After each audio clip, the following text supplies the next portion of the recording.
ফেচবুকত এটা মই এটি গীত কেৱক লৈ লিখা গীত এটা মই গাই দিছিলোঁ, ৰাইজে শুনিছে। আৰু তথাপিও এতিয়া সেই কেকখনৰ আমি সম্পূৰ্ণ বিৰোধিতা কৰিছোঁ।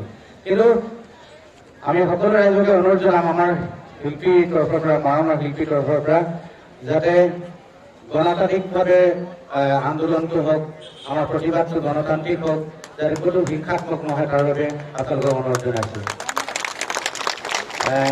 মই তাত কৈছিলোঁ, এ নাগৰিকত্ব সংশোধনী এবিধে অখন নেলাগে, এবিধে অখন নেলাগে, সেইখনি আইন কেৰাচিন ঢালি জ্বলাই দে, জ্বলাই দে।